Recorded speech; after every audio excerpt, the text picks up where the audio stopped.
Today on Hectic History, we're stepping into the Colosseum to talk about the top legendary gladiators of ancient Rome.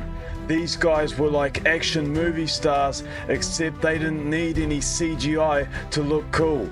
These gladiators weren't just fighters, they were icons, and their names have survived centuries. So strap on your armor, grab your dagger, and get ready, because we're counting down the top 5 most famous gladiators of ancient Rome. Kicking it off at number 5, we have Carpophorus. Ancient Rome had all kinds of legendary fighters, but Carpophorus wasn't known for battling other gladiators. No, this guy was known for fighting animals. Carpophorus basically took on a whole zoo with his bare hands. In one show, he reportedly took down a bear, a leopard, and a lion all in the same fight.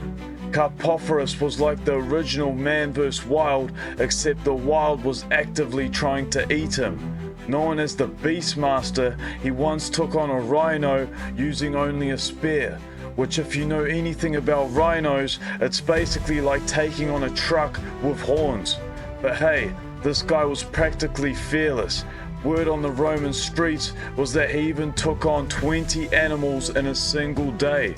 The crowd threw flowers at him and chanted his name. Carpophorus was a crowd favorite, and it's no surprise. He became a Roman celebrity with an unmatched talent for making a vicious lion look like a fluffy house cat. Carpophorus was a gladiator legend. Coming in at number 4 is Spicules, a gladiator who fought his way to fame and fortune. In a world where gladiators were the ultimate action stars, Spicules was like the Tom Cruise of the Colosseum. He became so famous that even Emperor Nero wanted him as a friend. Nero became so obsessed with Spicules that he showered him with gifts and even gave him a mansion stocked with more wine than you'd find at a Real Housewives reunion. But here's where things get interesting. When Nero's empire started crumbling and a revolution was at his doorstep, the emperor realized the end was near.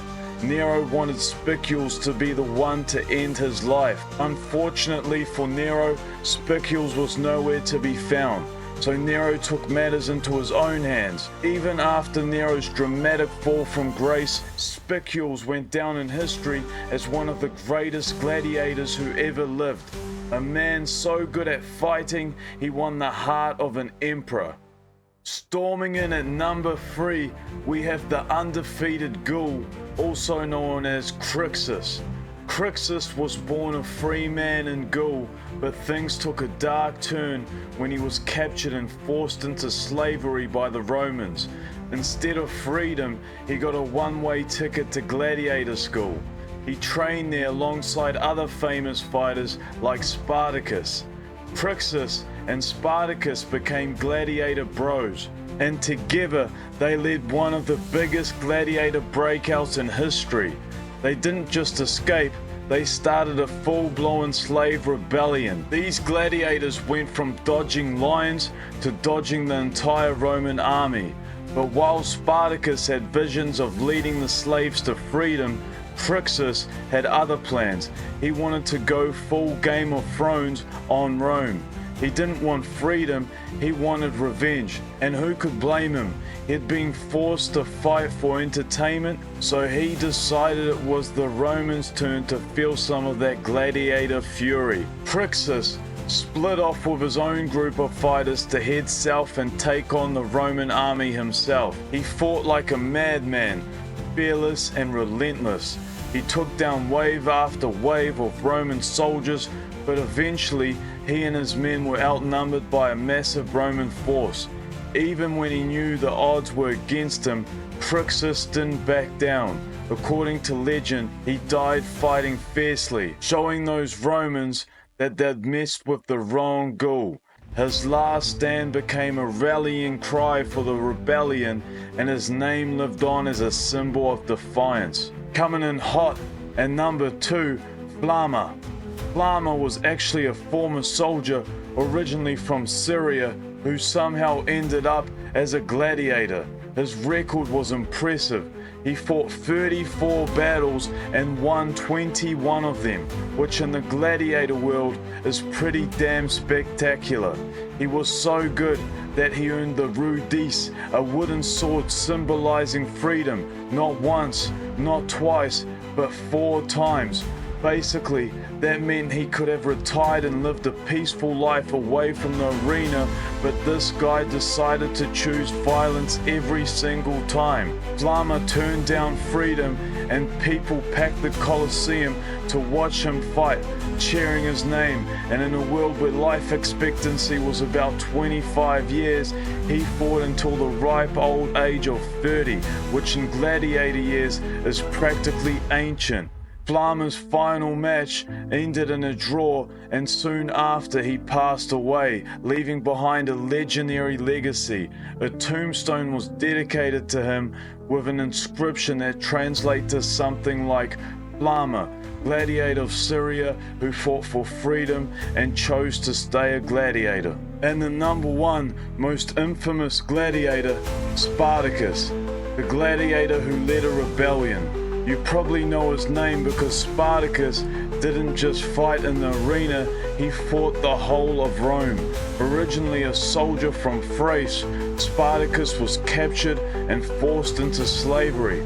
But once he was trained as a gladiator, Spartacus saw a way to turn his skills into something bigger, a full-on rebellion. In 73 BCE, he led a massive slave uprising, eventually commanding an army of thousands of escaped slaves and gladiators who marched across Italy, winning battle after battle. He even bet the Roman legions sent to stop him, which back in the day was unheard of. Rome was terrified, but Rome being Rome, they couldn't just let him get away.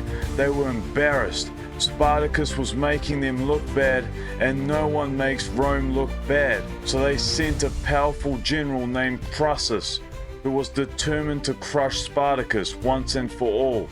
In 71 BCE, the final showdown happened. Spartacus's army fought bravely, but in the end, Crixus's forces were too much. Spartacus was killed in battle, and Rome tried to wipe any trace of him. They even lined a road with 6,000 of Spartacus's followers crucified to show what happens to rebels. But here's the thing, Spartacus's story didn't die. His fight for freedom became legend.